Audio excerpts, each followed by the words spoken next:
Саламатсызбы, биз менен жолугушууга макул болгонуңуз үчүн ыраазычылык билдиребиз. Алгач эле сурообуз. Сизди кармалды дегенден кийинки окуялар белгисиз бойдон калып, түрдүү имиштердин таркашына себеп болуп жатат. Аэропорттон сизди кармагандан кийин эмне болгонун баяндап берсеңиз. Мен үчүн абдан күтүүсүз болгон. Себеп дегенде мен Кыргызстанга бара жаткандыгымды социалдык тармакка жазып, анан кийин ушул өзүмдүн бир тууган агамдын сөөгүн алып кетип аткандыгымды айтканмын. Кыргызстанда жүргөндө 20 күн жүрдүм. Ошондо деле чакыруу жиберсе болмок, телефондон чалса болмок. Мен үчүн чындыгында өтө күтүүсүз болду. Аэропортко келип, жеңем менен, агамдын балдары менен учуп келебиз деп даярданып атсак, сизге кетүүгө болбойт деген ушундай сөздөрдү айтышты. Анан эле ушул машинага салып Бишкекке алып келишти. Чындыгында ошол акыркы 40-кынчы күнүнө жакын 3 күндөн бери уктабай абдан кыйналып турган үчүн, мен үчүн кандай десем, мындай кинодо дейбизби, же жомокто болуп аткандай эле болду да. Ыңгайсыз бир жапайыча сыпаттадым да менин ошол Бишкекке алып барылгандыгымды. Анан Бишкекке баргандан кийин ал жерде тергөө иштери жүрдү. Анан бат эле чыгарышты, өздөрү узатып коюшту. Аэропортко чейин алып келип. Сиз суракка ким катары жеткирилдиңиз? Шектүү катарыбы же күнөөлүү катарыбы? 1-Май райондук сотунун чечиминин негизинде сизди ушул тергөөгө жеткиришибиз керек деп айтышты. Менин буюмдарымды, менин бүт бар жок мага тиешелүү нерселердин бар жогун алар алды. Анан негизи эгерде мени күбө катары алып барса, анда мен буюмдарымды алмак эмес да, өздөрү эле чакырмак. Биринчисинде ошол күнөөлүү катарында эле алып кетти окшойт. Мен деле түшүнбөй калдым, себептен айтып атты. Шектүү катары алып барышты сизди. ооба. Анан ошон үчүн Бишкекке баргандан кийин анан күбө катарында деп айтып чыгарып коюшту. Өзүңүзгө коюлган доо же күнөөнүн чоо жайын, анын негизи бар же жок экенин талдап берсеңиз. 2 жогорку билимим бар, билимдүү эле жаштардын катарындамын. Анан кийин болгондо дагы өзүм медиа тарапта массалык маалымат каражаттарында мындай бир аз да болсо билимим бар болгондугу үчүн баарын туура түшүнөм, билем. Эң негизгиси мага Кыргызстандын тынчтыгы, мыйзамдуу өлкө болушу биринчиде турат да. Анан мага коюлган айыптардын мени күлкүмдү келтиргени аймак аралык кастыкты козутуу, аймак аралык, улуттар аралык дейт. Анан кийин бийликти басып алууга чакыруу деген нерсени аябай күлкүлүү нерсе. Анан мен өзүм аял киши болсом, кантип мен бийликти басып алам, же мурда кийин мамлекеттик кызматта иштебесем, Кыргызстанда эмес болсом, болгону кандай десем, ушундай бир күнөө тагуу менен мени коркутуп коюу же болбосо сөз эркиндигин тыйып коюу максатында деп эле кабылдадым да. Аймак аралык кастыкты акыл эстүү адам, билимдүү адам эч качан антип чакырык таштабайт. Менин бүт видеолорумду, элге болгон, жаштарга болгон кайрылууларымды ошол кездеги менин жактоочум көрүп чыгыптыр. 12 саат жолдо жүрдүк да, айтат, кайра сен бар жок мындай тынчтыкка чакырып, мыйзамдуу өлкө болууга чакырып, бийликти басып албаш керек, админ ресурс колдонбош керек деп айтыптырсың. Кайра сага деген мындай ардак грамота бериш керек деп жактоочум мага күч кубат берди да. Сиздин мурдагы кайрылуу же билдирүүлөрүңүздө мыйзамга каршы келе турган жагдайлар бар экенин сиз өзүңүз ынангыдай так көрсөтүп бериштиби? Көрүп атпайсызбы, оппозициялык маанайдагы саясатчылардын да видеолору монтаждалып чыгып, ушинтип атпайбы? Ошол сыяктуу эле элге жаман көрсөтүү максатында мен да видеолорумду ошентип монтаждап чыгаргандарын көп жолу кездештиргем да. Бирок ошол видеолорду чыгарып аткан YouTube каналдары же болбосо социалдык баракчалары Садыр Жапаровдун тарапташтарына тиешелүү деп баса белгилеп айта алам. Анан эми өздөрү мени ушинтип видео жасап, монтаждап, анан өздөрү күнөөлөй берсе болобу? Ушул суроо менен келдим да. Чындыгында алар мага тастыктап да бере алган жок, далилдеп да бере алган жок. Акырында күбө катарында бошотушту. Бул окуя сиздин активист катары же партиянын мүчөсү катары көз карашыңызды, пландарыңызды өзгөрттүбү? Саясатка кадам таштап атканда мен баарына даяр болуп келгенмин да. Ошол аэропорттон кармаганда деле мага эмнеси күтүүсүз болду. Мен аза күтүп атканда кармаганы ушунда абдан бир адамгерчиликке туура келбеген нерсе болду да. Ошо гана күтүүсүз болду. Бирок мен кайсы бир мезгилде Кыргызстанга барсам, ушундай бир мамиле кылаарын күткөнмүн. Ага даяр болчумун. Эгерде андай мамиле кылбаса, мен капа болуп калат элем да. Ошондуктан мен эч кандай баягы көз карашымды өзгөртө алган жок. Болгону мен бир жылча аза күтүп, мындай моралдык жактан өзүмө келип алайын деп ойлоп атканмын. Бирок дагы да кайра адилеттүүлүк үчүн күрөшүүгө түртүп коюшту өздөрү. Мен мындай, кандай десем, ушундай бир мамилелерден кийин баягы элдерге дагы да чындыкты жеткиришим керек экен деген милдетти мен алдым да өзүмө. Эми мындан аркы иш аракетиңиз кандай болот? Мындан аркы иш аракеттеримде Кыргызстанга дагы деле ушу мыйзамдуу бийлик орнотуу дейбизби, же болбосо бийликти ушу мыйзамдуу кадамдарга түртөбүзбү, таза партиялар келсин деген бир чакырыктар, ураандар менен элге чындыкты жеткире беребиз. Мурдагы эле иш аракеттерибизди уланта беребиз. Кыргызстан баарыбыздыкы керемет өнүккөн өлкө болушун каалайбыз. Ушу каалоомдон кайтпайм. Убагында Садыр Жапаровду абдан колдоп келгенсиз.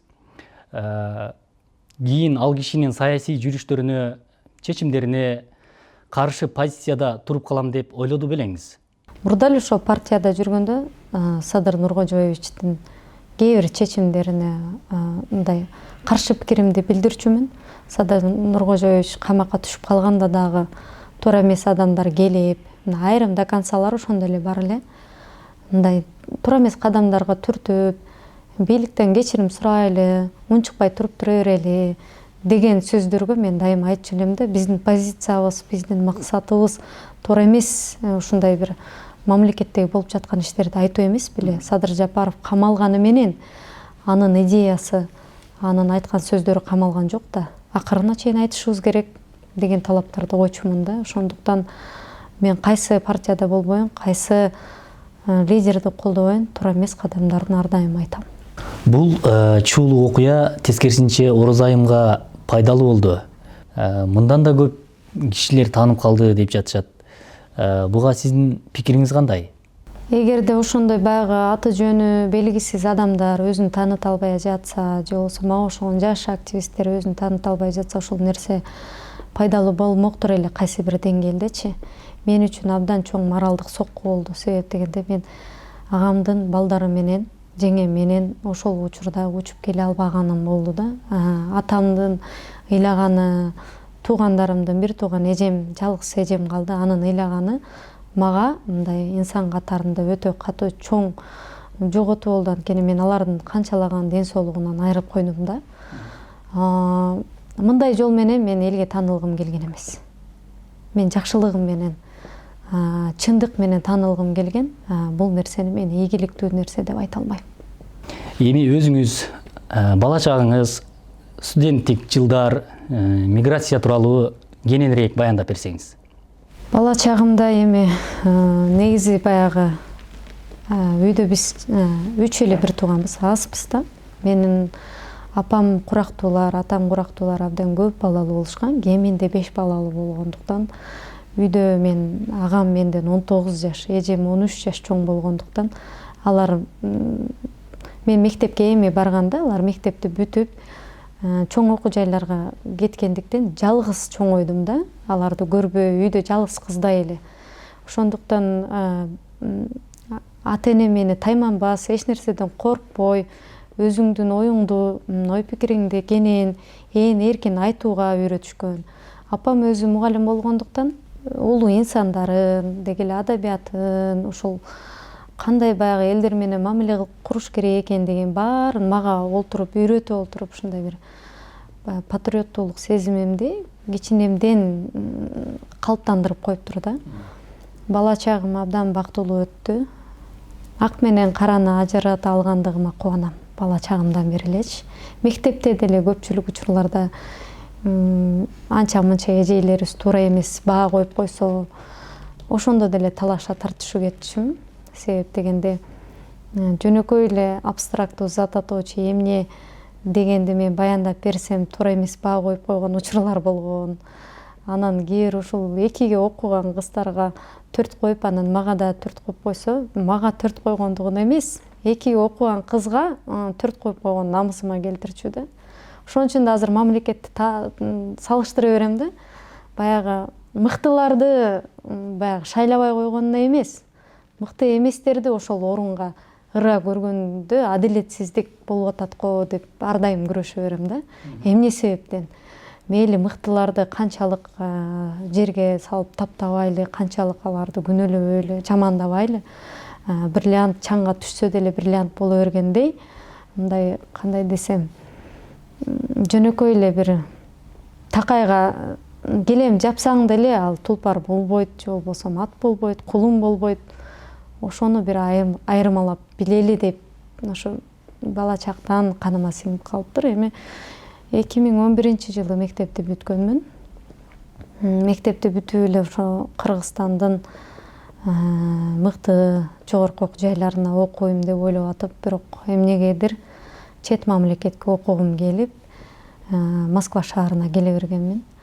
Бул жакта бухгалтерский учет деп коет. Бухучетко окуп, анан кийин өзүмдү эмнегедир эсеп тарабынан көрө албадым. Журналистикага Кыргызстанга сырттан окууга тапшырганмын. Бирок сырттан окууга тапшырган менен активдүү биздин ошол Москвадагы коомдук иштерге аралашып, ошо миграциядагы оор турмуштарды, ийгиликке жеткен адамдарды көрүп жүрүп, ошо коом менен кошо калыптандым да. Анан ошондо эле ойлой берчүмүн, мындай эмне үчүн жаштардын көпчүлүгү, мисалы 30% өсүп өнүгүп жакшы жолго түшсө, 70% жаман жолго түшүп кетип атканын көрүп, эмнеге мындай болуп атат, буну кантип чечсек болот деген ой мени кыйнагандыктан ушундай саясатка түрткү болду. Баягы жаштар мектепти бүтүп эле акча табуу эмес, билим, адамдык сыпатты, намыс, ушундай бир жакшы жолду тапканы келсе экен деген ой менен мен өзүм ошолорго үлгү болоюн деп ар дайым баскан турганымды көзөмөлдөп, сүйлөгөн сөздөрүмдү көзөмөлдөп, ушинтип бир жаштарды шыктандырайын, өзүм теңдүү, мен курактуу ушундай жигит кыздарга үлгү болоюн деп келем. Миграцияда жашоо турмуш оор. Жакында эле ошол миграция тууралуу Жаназап мигранттын арманы деген ушундай бир китепче жазып чыктык. Буйруса ошону жалпы ушу кыргыз элибизге тартуулайбыз деген үмүттөрүбүз бар. Башка мамлекеттен билим алып, акча таап, бирок өзүнүн мамлекетин унутпай, сөзсүз түрдө кайтып барыш керек. Анткени туулган жердин топурагы алтын дейт да. Туулган жерибиздин топурагын башка мамлекеттердин, башка дүйнөнүн алтынына дагы, бриллиантына да, алмазына дагы алмаштыра албайбыз. Анткени мамлекетибиз бизде жалгыз.